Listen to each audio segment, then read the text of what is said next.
Hi, I'm Lee MacGeorge. I'm an author and publisher, but when I'm not writing my own books, I help other people to write and to become published. And in this short course, I'm going to show you exactly how we do that. I'm not going to tell you, I'm going to show you in real time every step of the process. Let's get started.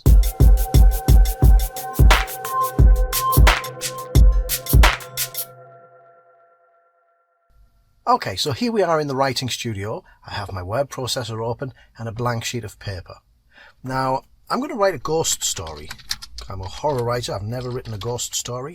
In fact, I'm going to make it a ghost train. And I'm going to set something right at the beginning. I'm going to set the size and the amount of time it will take to complete the project. Strangely, some people don't do this, but that's like being an architect and creating a skyscraper and saying, oh, I'll just build until it looks right. It's really important to set this at the beginning. So I want to write a short novella, something that's very easy to complete, something that most people can do. So I'm going to say 25,000 words, which that might sound like a lot, but it isn't. If you write 1 page a day on a normal word processor, you'd complete it in a month. And I'm going to give myself 3 months to complete the project. 1 month for planning, 1 month to write it for the first draft, and then 1 month to revise the text. So let's get started. Jump straight in with some brainstorming. So it's a ghost train, it's a steam train. I'm going to come up with ideas off the top of my head. It's Victorian era, maybe. Let's have a Victorian gentleman, the designer of the train. I'm thinking of a man with a top hat and Victorian clothing. He's got big mutton chop sideburns. He might even smoke a pipe. Yeah, let's put that. He smoke a pipe. So what I'm going to do is just keep coming up now with some ideas, just to put things down on paper. I need some basis to begin with. Let's call his steam train the Crimson. That's a good name for a train. And I need something supernatural to ghost story.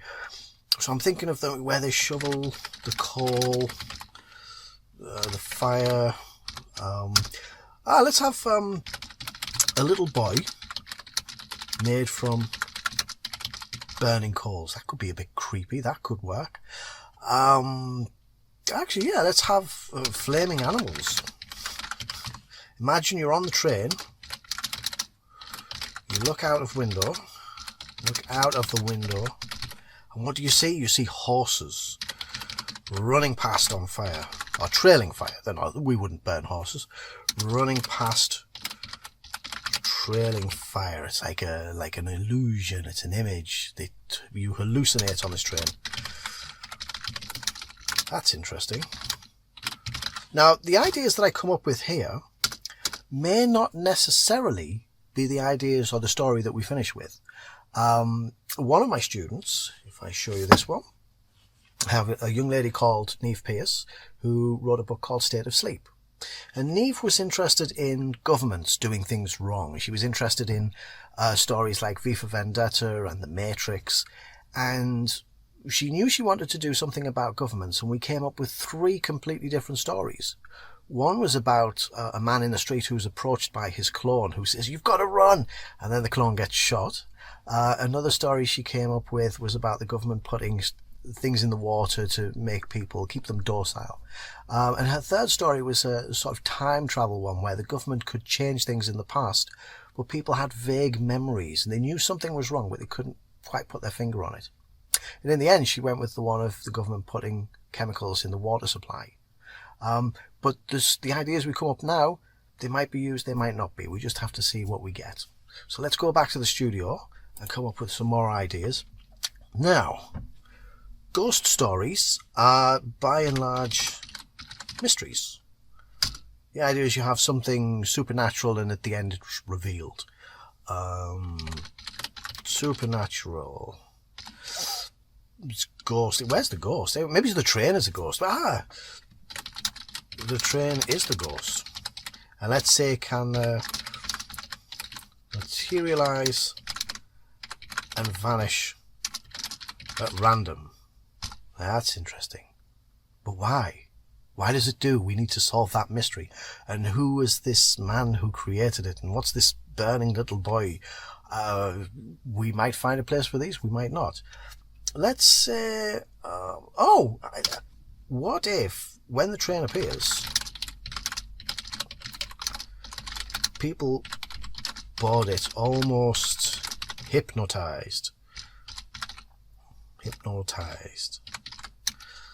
So they hear it. It's like maybe the steam train when it whistles. The whistle is a siren call. So it whistles and people say, oh, I can hear the train, I need to go. Now that would be interesting. Maybe it's those people board the train and are never seen again. People board the train and vanish. Now that's interesting. So maybe somebody has vanished and somebody else is looking for them. So let's say there's a man whose wife has vanished and he's searching for her. That's interesting. That could be a story about a train that turned up. It just materialized on a deserted line in the middle of the night, and the wife runs to the train and gets. There we go. We've got that would work. So let's say he's a farmer. Is walking in the night. Always in the night with horror stories. It's in the night. Farmer's walking in the night. Sees his wife running to a spectral train. The crimson. Maybe it should be black. Actually, let's have a black train. Like black, like granite, like volcanic rock. Obsidian. The Obsidian. Now that sounds like the name of a ghostly train. The Obsidian. It's a big black steam train. That would work. Right, let's have a think. So we've got that. We've got a wife. She runs out. She gets on a spectral train. The farmer follows. And what happens? He opens his front door. And there are flaming animals. It's a pack of dogs. But it's like ghostly dogs. Hellhounds. And is stopped from chasing his wife by a pack of hounds. Could be on fire or trailing fire. Demon dogs.